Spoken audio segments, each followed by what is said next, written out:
It's the Opie and Anthony program, getting much gooder and much bigger every single day. Every single day. Hacking. Yeah, no, it's a stupid acid reflux, I think. What do you got? I had acid reflux, so I'm taking some medicine.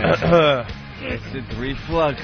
Couple things. We're going to be broadcasting live from Washington Monday and Tuesday. And then coming soon, I don't know the date. We're going to be at the Hard Rock right down the street, broadcasting live here in New York City. 17th of March? No, we don't know. Is that St. Pat's? I don't think it's the 17th, though. No? No, I don't What? think so. It should be on this one sheet so we could just, go to it. It certainly should. I think it's a Thursday. A Thursday. Thursday? What? It is the 17th. Oh, it is the 17th? Thursday? Yeah, it's St. Patrick's Day is the 17th. Actually, on St. Patrick's Day. All right. Thursday.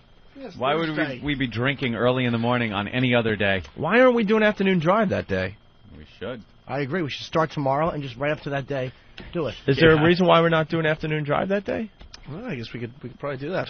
That'd probably be a little more conducive to St. Patty's Day. I mean, because we want all our invisible listeners to show up. Yes. And drink beer with us. Mm-hmm. Well, the thing is that it is nuts around this area at that time.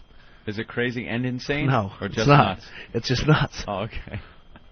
All right. Listen, it is. Adrian from Rocky Glasses raises a good point. I will be on a plane, though, at that time. I have a 1:45 flight. See? You do. So where are you going? All right, then. The West Palm. Can we get enough listeners to hang out in the morning and drink green beer? I think so, and then I believe Anthony's brother's going to do an acoustic set because they have a gig that night somewhere far away, but they're going to make it in. Well. And we're going to do kegs and eggs. That was the whole idea. All right, kegs and eggs. Eggs and eggs. All right, well, we're hoping that some of our invisible listeners show up. Yes, Thursday, please. March 17th. And then also we don't want to beg. Then there's a Boston thing on the horizon as well. Yeah, when we get those details. Which involves World Series rings. Oh yes, of course. So. We know they're getting their rings. Wow, look how happy Ben is. It sounds Boston, like the dominant sports team. It really is. Celtics are playing great now too. Wouldn't it be great if the Celtics won the championship? That's not going to happen. But that's like it's amazing. Back in 1969, it was the Jets, Mets, Knicks, all won in the same year. Yeah. Celtics playing great. They don't have a shot. I know, they're Shaq in Miami. But, hey, give them some credit. They really don't have a shot at winning at all. And Boston, one of my favorite cities, April 8, 9 at the Connection. I'll be back up in Boston for the first time in a long time. So. You're doing the Comedy Connection. I love Boston, man. And right around there, we'll be broadcasting live, I think. So. You got to get Bill to drive you in this. What kind of car does Bill have? Oh, Bill has a... Oh, he's the worst. Yeah. He was driving around in I went up to Boston in my hiatus, and... Bill owns the Comedy Connection. He's a good guy. He's like, hey, you want to go for a ride? I'm like, yeah, whatever. Go down Newbury Street and stuff. Ew. He breaks out his Rolls Royce Convertible. And not only that, he almost killed us on his boat. He drives like a maniac on his speedboat on Martha's Vineyard. Martha's Vineyard, no, there's not many rocks close to the shore or anything. He avoids the. All right, wait. Yeah, he's one of these guys.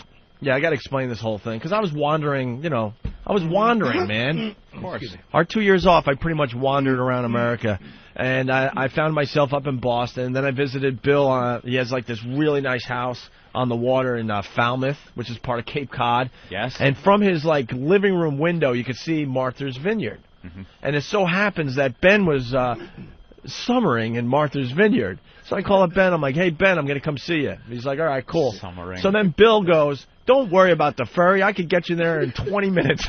It's like an hour ferry ride. Really? He goes, I could get you there in 20 minutes. I'm like, impossible. He goes, really? So we go down and get his boat. He has one of those stupid, cigar boats. Cigar boats. Cigar. So, I don't know. I don't know boating. One of those cigarette boats, with the dual engines and the whole boat is out of the water. This guy, I swear to God, was going 50, 60 miles an hour over the water. Dude, he lost a lot of weight because he's one of these guys that got his stomach stapled. Yeah. You know how we were talking about the G-force the other day? Mm-hmm. That's where I got that little thing real fast from. We were going so fast. I was so freaking scared. I was holding on so hard that my hands hurt for 2 days. His skin was like it was plastic, like rubber. It was so stretching, like flopping, like. Really?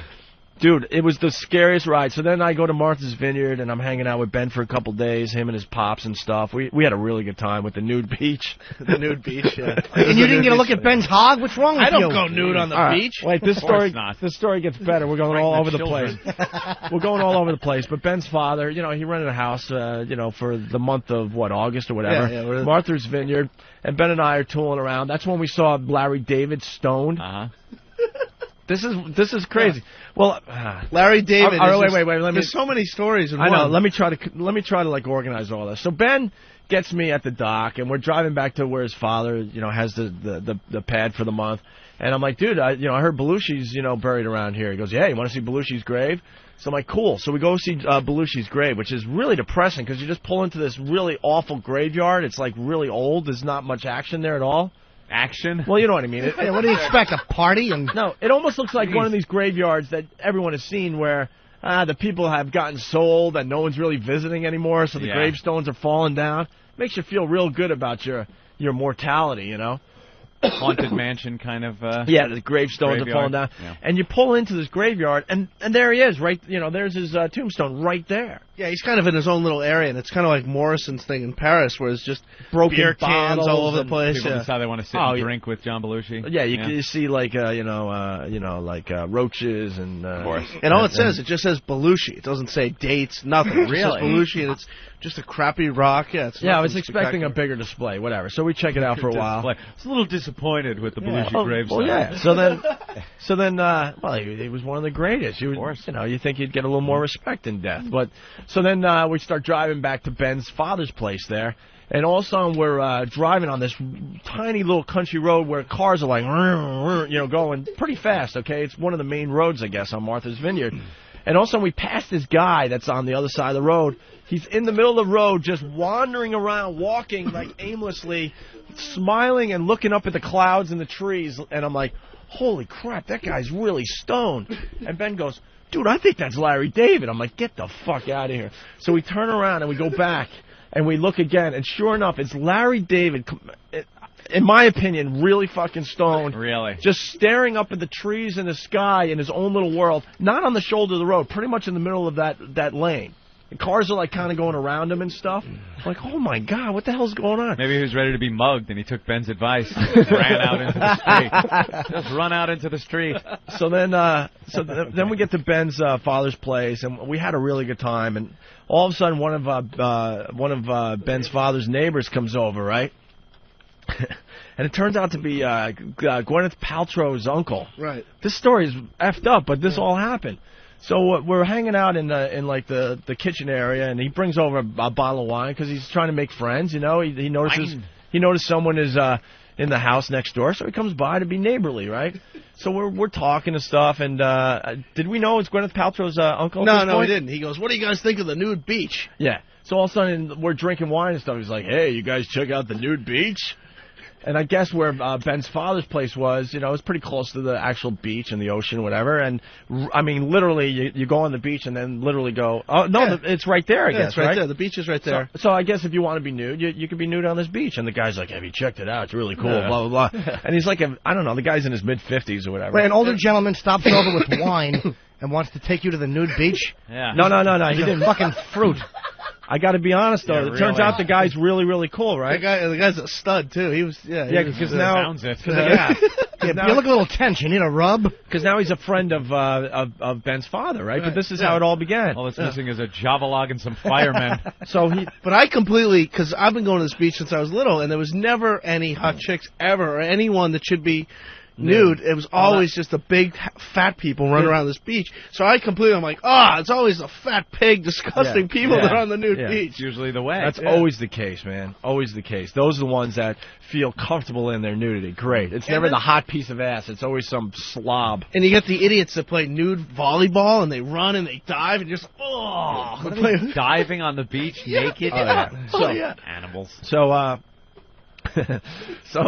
I guess it was the next day, like, these guys stay up and party and stuff, and I was getting up pretty early, like, literally this time, maybe a little earlier, and I would grab my coffee, and I'd go down the beach with my book. No one is, I swear to you, dude, No one is on the beach whatsoever. Nice, peaceful time of the morning, right? Ben, is it true you went to the nude beach, and when you went swimming nude, Chief Brody started shooting at your hog in the water, telling everyone to get out of the water? No? I heard that story. So, he got a rod, knocked the Kinder Boy off his little thing. His little raft. That's hilarious. So, I'm sitting there. He hung his hog up on a big pulley. License plate fell out of it. That's not Ben's hog. It's a hammerhead shark. Oh, what? So, I'm sitting there enjoying my coffee, reading whatever, the paper or a book or something. You know, no one there, just very peaceful, you know. And all of a sudden, I look down the beach, and I see this guy jogging. He's you know, he's doing his morning jog. Is he nude? And well, he's getting closer and closer, and I'm like, oh my god, that guy's fucking nude, right? And I'm looking, and all of a sudden I go, holy shit, it's Gwyneth Paltrow's uncle. Oh no, it was the guy with the wine. See? The guy with the wine is now jogging down the beach naked. Dude, he's literally like 20, 30 yards away from me. Oh. We make eye contact. I'm like, oh no, man. How did you not just spin around? Oh, of course. And just hide. And then he ran quickly into the whatever the what do they call it? Seagrass. Yeah, he ran like in the seagrass. Ran into the dunes and the seagrass like he took a drastic right-hand turn. I'm like, oh, uncomfortable moment, man. When you were sitting there reading your book, did he come over and stand right next to you while you're sitting in the chair? Yeah. Cock height. See anything you like? Yeah. Uh-huh. So, yeah. Nice day. Hands on his hips. Yeah, looking around. Yeah, nice day. Huh? Things wagging in your face. You got it on your shoulder a little. So then Bill, who owns the Comedy Connection, he calls me up. He's like, hey, I'm bored. I'm going to take a ride around Martha's Vineyard. You want in? I'm like, hey, Ben, you want to go for a boat ride? You know, Ben's father, really taking care of me and stuff. I figured I would kind of try to return the favor. Nice little boat ride, because we didn't have a boat, right? So Ben's like, yeah, cool, man. So we meet Bill at where Carly in Menemsha. Yeah, in Menemsha. That's where Harbor. Carly Simon lives, right? Yeah. Yeah, Carly Simon's little harbor Trying area. to keep count on celebrity names in this story. Yeah, it's very Trying good. to keep count. Oh, dude, it's unbelievable. So we jump on Bill's boat, and he slowly but surely, goes out of the harbor, and we're like, hey, was he cool. nude? No. Why would you get on a boat with Bloomin'? I'd rather go for a ride with 3 Cleveland Indian pitchers. Well, dude, I told Ben about the ride over to Martha's Vineyard, how this guy's a freaking lunatic, but we still decided to go for it, figuring the guy really knows what he's doing. Were you on the boat when we were going into another harbor and he was giving everyone the finger? Because do you know anything about boating? Where I know a lot about boating. All right, so when this is another little sidetrack. When you're going into harbors, we went into one of these harbors to have lunch, right? Yeah. And when you hit the buoys, you got to slow down really. No wake. No wake, exactly. 5 miles an hour. Yeah. So yeah. But most people will cheat a little bit, maybe go 10. You cheat a little depending on the time of day, but you got the harbor how much police. traffic's there. You got the harbor police just waiting to pull you over, whatever. Bill Blumenreich, we were flying into this harbor, dude. How fast? Be honest. Real fast. Probably. We were going 30, 40 miles an hour out on the. He didn't really slow down. He cut people off. If you do 10, you're going to get yelled at. Yeah. So we're heading toward the first buoy, and that starts the harbor, and there's boats coming in all directions, and you're just sitting in the back like, oh my God, he's trying to race this guy to the buoy. He's not going to slow down. Boy. So like Ben says, he's cutting people off and stuff, and he's still going pretty fast. Well, if you want to go fast after you get through the buoy, you don't want to get stuck behind somebody. Right. So you got to get through there if you see the slowpokes. Yeah. So now there's people coming out of the harbor. And he's still flying the wake. No joke, dude. Just massive. And rooster tail. And people are in stupid little sailboats and stuff, almost getting knocked into the water. That's great. And they're all trying to be nice, like hey, and they're giving the international sign of slow down. They're doing this with their hands, like up and down, like slow down. And all of a sudden, Bill just starts giving them a finger and going, "Fuck you, fuck you." And you had one guy looking at us like the eyes from the black guy in Caddyshack when Rodney's coming at him. Yeah. Whoa. Yeah. He's just like, fuck you. So anyway, we get into the boat in Carly Simon's harbor there, and exactly. So then we start our little. He decides he wants to circle Martha's Vineyard. Yeah. He opens it up because he's one of these guys that has to show off. Sure, you have a boat like that? Dude, I'm one of these guys that I'm just happy to be on the water. I don't need to go fast. I'm just happy to be out there checking it all out, getting a little sun, He's going so fast it can't be enjoyable. It just can't. You're worried for your life. You're holding on with both hands. Ben's on to my right. We're holding on. We can't even talk because we're going so fast. You don't want to move your head sideways because you think your neck's going to snap off. Yeah. You're going that fast, right? So then all of a sudden, what did you say? Do you have a? I said, do you have like a depth finder and stuff? And not only that, because off of Martha's Vineyard, it's very rocky. You've got to really know where you're going at certain points. You started the show talking about Poe and the dangerous black gentleman? Sure. I was fine, more or less, that he's going fast, just assuming that we're in the middle of the ocean. It's got to be very deep water. Unless we, like, run over the Loch Ness Monster, nothing's going to happen to Ben's us. hog, you mean? Right. So all of a sudden, Ben, thank you, Ben, has to ask him if he has a depth finder. And Bill's like, oh, yeah, I do, but it broke like a month ago. Yeah. I don't know what happened. The sensor scraped on the bottom. We looked down at one point, and, I mean, it was shallow. Dude, I guess it's known to be very shallow around Martha's Vineyard, even if you're like... And rocky, and it's very rocky as well. Yeah. Even though you're like a mile out, it's still very shallow. So Ben finds out that, that Bill has a depth finder that's broken. The rest of the fucking boat ride, you're just sitting there going, oh my god. At that speed. Oh yeah, we're it just really like. Doesn't matter anyway if you got a depth finder or not. No, I know, but at least I guess it was a false sense of, I don't know, comfort or whatever. Yeah, if you see like 40 feet under you, you're pretty right. Okay, But then now we're just looking, and then we're looking over the side a little bit, like, oh my god, you can see the sand, and this guy will not fucking slow down, man. So, and then his face, like the rubber face. You're riding through the harbor like Norman Thayer and Little Billy. You on the front of the boat. So. Nice. What is that? Oh, what is this? Is it? Oh, some pen. It's a pen that makes a fart noise. Oh, you pull the finger. Gotcha. But that was. So that all goes back to Jim playing the Comedy Connection in Boston. Yeah, no, Bill. April 8 and 9. Bill Blumenreich. He is a great guy. He rocks. He gives me his penthouse suite when he's in Cape Cod. So, ooh. Which freaking rocks. What? Ooh. What were you gonna say? Oh yeah. Okay. Is it a nice penthouse? Let's just put it this way. I don't think Bill would mind. So get Ben back in here. So Ben and I go up to his penthouse suite, right? It's in the Ritz-Carlton. The place is freaking gorgeous, right? So I'm giving Ben... He's got a penthouse in the Ritz? Yeah.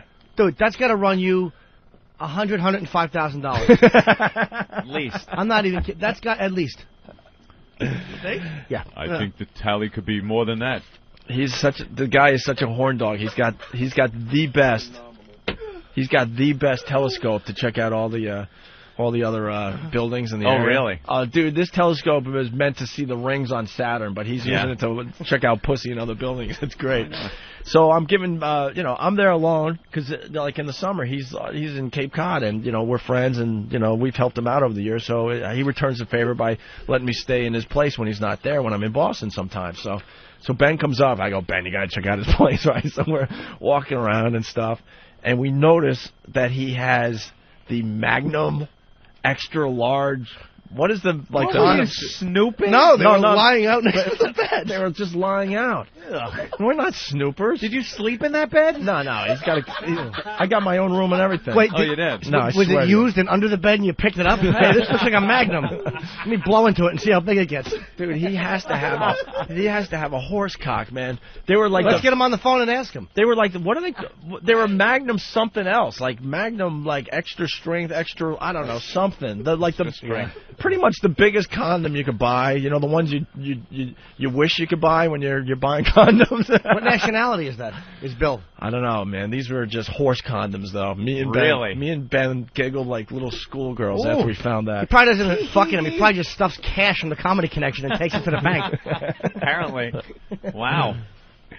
Guy's got a lot of cake. So anyway, that's yeah.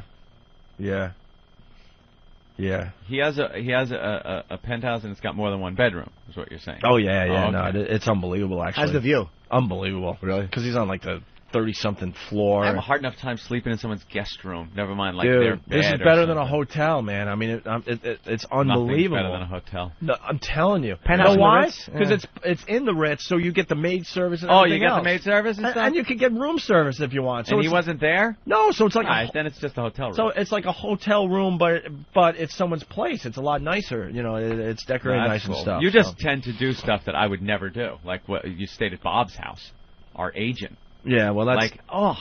Well, I lived out there for like a month and a half when we got fired. I could never. So I lived upstairs, yeah. Oh!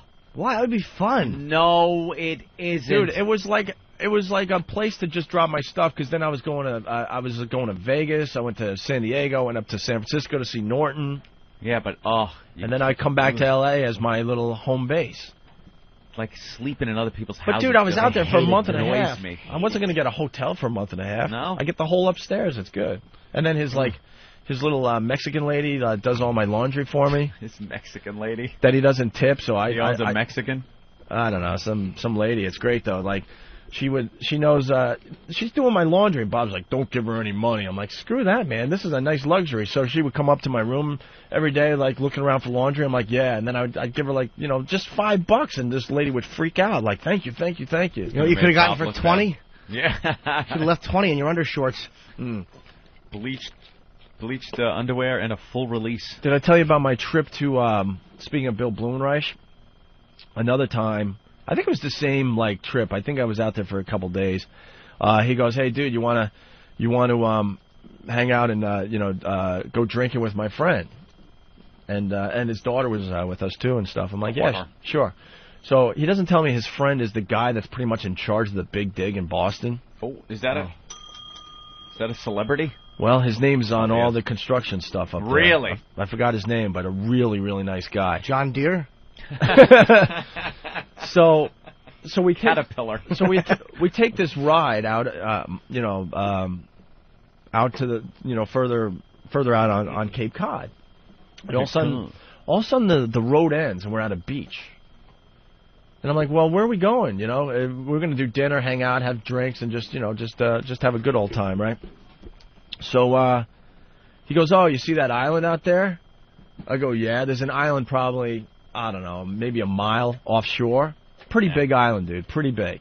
Probably the island's probably a mile by maybe a mile by mile. Mm-hmm. Nice square mile island, okay? Perfectly square island. Yeah, there you go. Exactly. So all of a sudden I'm like, dude, where are we going? He goes, you see that island out there? We're going there. I'm like, really? He goes, yeah. And I go, well, how are we supposed to get there? He goes, you see that car? And at this point, I see a car on the island. I go, yeah. He goes, that's him. He's coming to pick us up. Really? Dude, I lived a James Bond movie. I'm like, get the F out of here, right? I see the car a mile away, comes down to the shore of its island, and then just pops in the water. He has one of those freaking... Oh, one of the boat cars? He has one of those boat cars. A boat car. And he chugs over to where we are, and all of a sudden just rides right up on the beach and goes, hey, nice to meet you. I heard a lot about you and Anthony. Used to listen to our show and everything, this guy. He's massively huge in Boston. Wow. One of the richest guys in all of Massachusetts, whatever, right? Dude, a car like that's got to run you $15,000. At least. And it was old, too, because I guess they don't make many of these anymore, and he has two of them or something like that. It was a convertible. It's got the little propeller out the back. It's crazy. So he picks us up, and then, and then we're tooling back to his island, his private island, that he just bought from... Well, he didn't buy. He's leasing from the state of Massachusetts. For the next, 100 years, it'll be in his family or something. Huh. And, these old people used to live there. Well, they still live there because he didn't want to kick them out because they're, in their 90s or something. And so... I heard Don owned one of those cars and backed over a trout. So then we tool across the water onto this guy's private island. We're going to miss little Trouty. Right. And the island is the one market he's successful in.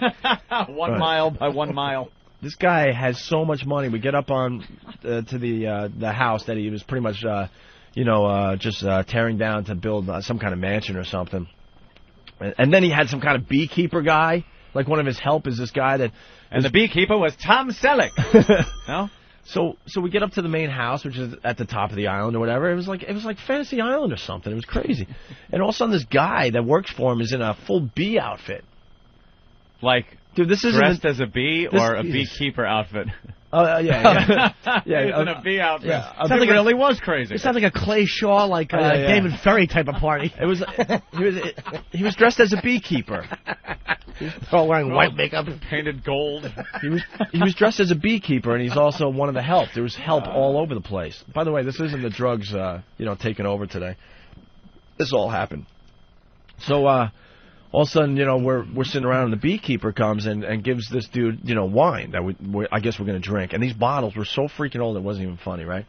And all of a sudden, I asked Bill, I'm like, Bill, why is that guy dressed like a beekeeper? He goes, oh, his job is to destroy all the mosquitoes on the island. Ooh. His job was to get rid of all mosquitoes and bugs that bite you on the island. And like I guess the task. And I guess they came up with some kind of invention with these huge drums with some kind of chemical that forces these the mosquitoes and these bugs. Oh, and the black flies or the green flies, the ones that really they sting. Bite you when you're trying to lay on the beach. Nude. Yeah. So they came up with these inventions. Bit Ben's hog once, and it swelled up, and I don't even want to talk about 5,000 times. They had drums all over the island, and with these chemicals or whatever, the flies and the mosquitoes would go into the barrel, and then they would die because they can't come back out. Aww. Fly goes into the barrel. Dude, the guy was showing me how many mosquitoes and flies these inventions were killing. It was unbelievable. It was unbelievable. He was attempting to eradicate all bug life on this island. I heard you actually tried to claim half credit for inventing that barrel with the chemical, and then he called up some hack journalist and said no, he had invented the bug-killing barrel. Is that true? Well, yeah, you got me now, bro. That sounds like a fun trip, though. I mean, looking at bugs with a guy in a horse cock, that sounds like a great time. Nude faggots with wine bottles running down the beach? No. Now you're confusing all the stories here. Blumenreich swinging his cock and killing bugs and deer and antelope. And then he had like flying cars. Then he takes me on a floating car, wasn't it? Yeah. Whatever. He takes me on a tour of the island. A bunch of us. It was a golf cart that sat like 6 or 7 people. It was like 3 rows. I've never seen a golf cart like that. A stretch golf cart? Yeah, with headlights and stuff. And right. And he made his own paths throughout the island that had like sawdust on it. And it was quite nice. And everywhere you looked were these barrels just killing mosquitoes and flies. And I gotta be honest with you, it's nighttime at this point, and we're not getting bit at all. So the beekeeper's doing his job. And then, why would a beekeeper be hired to kill mosquitoes? Well, he wasn't just. Oh, he was just wearing the so he wouldn't get stung. Outfit? Oh, Yeah. So he wouldn't get stung, And then he's showing me where he's gonna, put in a 3-hole golf course. I mean, it was just insane how much money this guy has. And then we go back to the house, and all of a sudden the wine is on the table, and the guy goes, "You like wine?" And I go, yeah, and Bill's like, yeah. Ooh. And all of a sudden he starts opening the bottle of wine, and the cork breaks or something. So he goes, damn it, I got to get another bottle opener or whatever. So at that point, you want to join me? His hot wife and the hot nannies were all over the place too. But that's another story. Was there any security on the island? There was, right? There seemed to be guys on the perimeter. Let's just put it that way. On the perimeter. I don't want to acknowledge that. It seemed like there was something going on there. Okay. It was a day I'll never forget. So then he goes into the kitchen, and Bill Blumenreich looks at me and gives me a look and goes, "Oh my God!" I'm like, "What?" He goes, "That's 1982 Chateau Lafite or something like that." Something really good. Yeah, and I go, "Well, so?" He's like, "So that would cost you at least $1,200 to $1,500 a bottle in a liquor store. You can't even buy this in a restaurant." I'm like, really? He's like, and the label is falling off the thing. So the guy comes back, he finally opens the bottle, and you think it's a nice bottle of wine, right? You're going to enjoy it. It was the nicest glass of wine I've ever had in my life and ever will, I guess. And we went through 2 bottles, and, the guy whose house it is, he's just chugging it like it's a box of wine. Really? He doesn't even understand why this wine's so good. He just knows he's rich and he's going to drink really good wine. And then there was machine gun fire through the window of their bedroom. Comes out, the security guys are walking around. So where my wife sleeps, where Ben comes to play with his hog. So then we're just sitting out there in the middle of the island, looking over Cape Cod and the stars and stuff, drinking this crazy wine. And the guy's like a huge fan of the show, thought we were really funny when we were up in Boston, was bummed that we did what we did, and then it was time for dinner and. I don't know. He got his wife and the nannies, and then he made multiple trips back to the mainland in this boat, even though we were all hammered. In his boat car? In his boat car to get back in our cars to go to a nice restaurant on Cape Cod. I never have these nights like this with bottles of wine and looking at the stars. And never.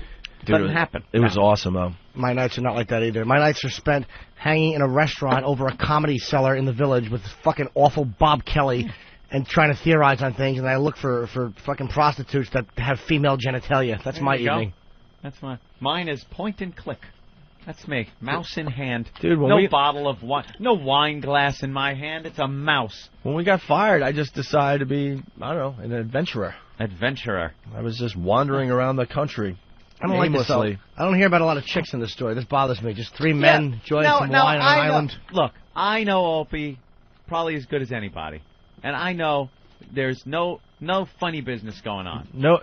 But your stories conjure up an image every time. You know why? Because I'm honest. Because it's always... This shit happens, and I'm being honest. I got you. I could have made the nude beach story sound better. That there was a group of women also on the beach naked over here, and then I saw the guy. No, I'm telling you exactly what happened. I understand. You don't have to sell me. I'm telling you exactly what happened. It's just, and it's reflected in instant feedback and everything. The stories just conjure an image of hanging with men and drinking wine. Sipping. It's usually sipping wine with a man. I know. It wasn't just...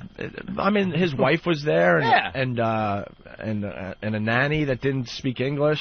Nanny hot? Yeah, actually really hot. There was a couple of them. Why would a wife... I think he had 2 or 3 kids. Have a hot nanny, because the guy always goes after the hot nanny. His wife was like... some old actress. I didn't recognize her. One of the hottest women I've ever seen in my life. She was an old actress, though? Not even old. I shouldn't say an old actress because she was very, very young. Yeah. But she was acting. She was an actor and decided, screw that. I'll marry a billionaire, I guess. Is he a billionaire? Oh, my God. The guy's really cool, and she was really, really nice. And they had 2 or 3 kids, and each kid had a separate nanny. So it was like a whole thing going on. You're a kid with a servant. Jesus. Separate nannies. Wow. Really hot wife that was easily 20 years younger than him, easily, and the beekeeper, and then other the bug guy, and then other guys on the perimeter. Let's just say guys. Yeah, taking care of business. Yeah, dude. I tell the stories how they happen. Jeez. What can I tell you? I understand. Did Bloomerake have like a knapsack with a condom in it? Condom was a knapsack. Keeps his stuff in it when he needs it. Here's his fag bag. Stretch it on over. All right, I don't know what we're going to do there, but... Now I'm going to try to check out his package when I see him. When Ben and I saw the Magnum condoms on the dresser or whatever, we laughed ourselves. Well, Ben was laughing for different reasons than you are. Ben's like, I tried one of those, and I had to sew 2 together. All right, why don't we take a break? Did the guy you were staying with make his man helper wipe your ass with his sleeve? Is there a Ramone? Ramone, kill these mosquitoes. All right. Hey, Francine's here. She's going to do the news for us today. Yes. Nice. Also, I got a little blast from the past that we just found. Tool bag saying, that's a 1986 Java log. You can't even find these on Christopher Street. They just... that's all right. They just come in one after another. It's all right. It's okay. Was there a midget standing on shore saying, hey, boss, the Opie, the Opie? Yeah, I really felt... I mean, the guy owns his own island. It was crazy. It was unbelievable. Anyway. And then have enough money to just decide to eradicate all bug life. Yeah. So you could... on your island. So you could sit outside after the sun goes down and drink your $1,500 bottles of wine. I've heard he's gotten bored of the island and he's like moving back to the mainland already or something. But what do you do on an island? You hear crickets? You're like, ugh. Dude, it was crickets. Just sit there listening to crickets all chirp, night. chirp. All right, I get it. Dude, it's pretty cool though. It's a whole compound he was making. As a satellite TV and all that. Yeah. Well, he had the boat car though, so he could leave whenever he wanted. That's kind of cool. What if it's raining though, Opie? What if the waves are blowing? You got a nor'easter. And then he's like, we're it's like right. it's night and we're at a cliff and looking down where like him and his family go and have their own just private beach whenever they want. I mean, it was nuts. What do you do in a good point? What do you do when it snows and it gets frozen up there? Yeah. I don't think he lives there all year long. Oh. Dude, when you have that much money, I mean, he probably lives there a month out of the year. That's 2 months out of the year. Probably got a 1-bedroom somewhere. Yeah. Probably. All right. A little small place. A little comfy Cottage. Is Otto and George here yet? Not yet. We're still waiting for the return of Otto and George. Probably hitting traffic coming in. Okay. All right. I don't know if that was interesting to anyone, but I wanted to hear about it. Well, you know the most interesting part to me. Go ahead. No, I'm never gonna look at Blumenreich the same. Because he's got a huge hog. Never. I gotta check out his package now. He's got a huge hog. So wear tight sweats, Billy.